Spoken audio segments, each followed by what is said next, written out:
시편 화답송은 그 자체로 말씀 선포이다. 시편은 먼 옛날부터 그리스도교 전통에서 보배로 불릴 만큼 소중하게 다루어지고 사랑받아 온 하느님의 말씀이요, 예수님의 노래이자 예수님 안에서 부르는 우리들의 노래다. 이러한 시편의 가치가 시대를 지나면서 잊혀져 갔고 그것을 다시 회복한 것은 제2차 바티칸 공의회의 큰 결실 가운데 하나이다.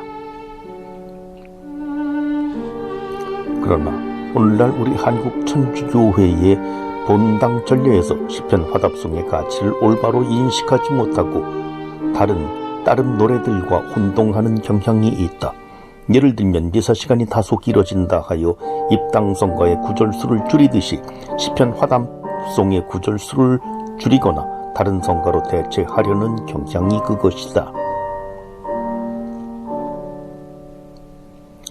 시편 화답송은 제1독소에 대한 응답가가 아니다. 시편 화답송은 이전에 층기송 또는 응송이라고도 불렸다.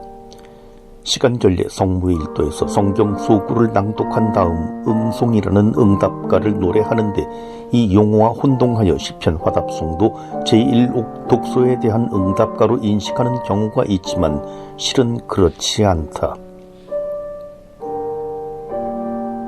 시편 화답송에서 화답송이라는 말은 이 노래의 내용이 아니라 형식을 가리킨다. 화답송 형식이란 선창자가 후렴을 부르고 그 후렴을 회중이 반복한 뒤 선창자가 시편을 한 구절씩 부를 때마다 회중이 후렴으로 응답하는 노래 형식이다. 화답송은 시편을 노래하는 여러 가지 형식 가운데 하나이며 그 외에도 대략 5가지 정도의 형식이 더 있다. 시편 화답송은 화답송의 형식으로 노래하는 것이지 그 내용이 무엇에 화답하는 것은 아니다. 내용면에서 시편 화답송이 제1독소와 관련이 있는 것은 사실이나 그렇다고 해서 제1독소에 딸린 노래 내지는 그에 대한 응답가인 것은 아니다. 시편 화답송의 내용에서 드러나는 주제가 제1독소, 제2독소 그리고 복음과 유기적인 관계를 이루고 있는 것이지 시편 화답송이 그저 제1독소에 붙어있는 보조적인 것은 아니라는 뜻이다. 시편 화답송은 다른 노래가 아니라 말씀 선포이다.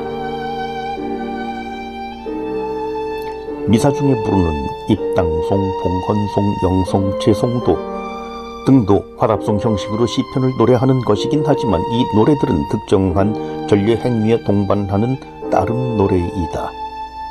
이러한 노래는 동반하는 행위에 맞게 길이를 조절할 수 있도록 되어 있어서 시편 구절의 수를 늘릴 수도 있고 줄일 수도 있으며 이러한 형식을 열린 형식이라고 한다.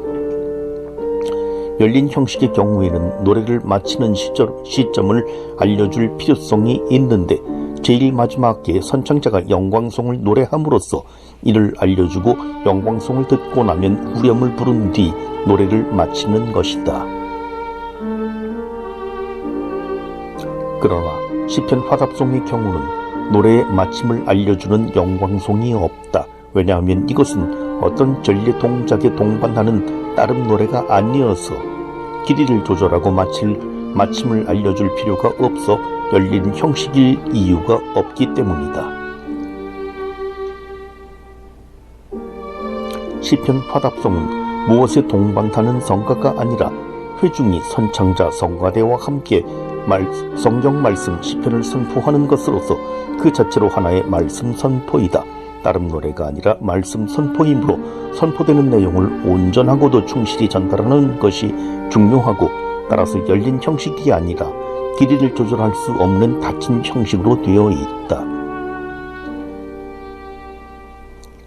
다른 노래들은 후렴이 제시된 다음에 시편 구절로 부를 시편 번호만 지시되어 있는 반면에 시편 화답송의 경우 후렴과 함께 선포하여야 할 시편 구절들이 미사 독서 목록집에 모두 구체적으로 지시되어 있고 그에 따라 독서집에 시편 구절들이 정확히 실려 있는 것도 이 때문이다. 시편 화답송이 단순히 제1독소에 대한 응답가인 것이 아니라 그 자체로 말씀 선포이므로 이것은 있어도 되고 없어도 되는 부가적인 어떤 것이 아니라 말씀 전례에서 반드시 있어야만 하는 필수적인 요소이다. 그러면 말씀 선포인 시편 화답송을 어떻게 노래해야 하는가? 시편은 원래 유다교 회당에서 부르던 찬미가 가사집이며 이러한 시편의 특성을 살리고자 시편 화답송은 노래로 선포하는 것이 원칙으로 되어 있다. 시편 화답송이 말씀 선포이므로 시편 구절을 늘리거나 줄이지 말고 지시된 그대로 온전하고 충실하게 선포하여야 하며 독서집에 지정된 시편 화답송 대신에 교도권이 승인한 성가집, 예를 들면 로마 성가집에 있는 시편을 노래할 수는 있으나 그 외에 다른 성가로 함부로 대체해서는 안 된다.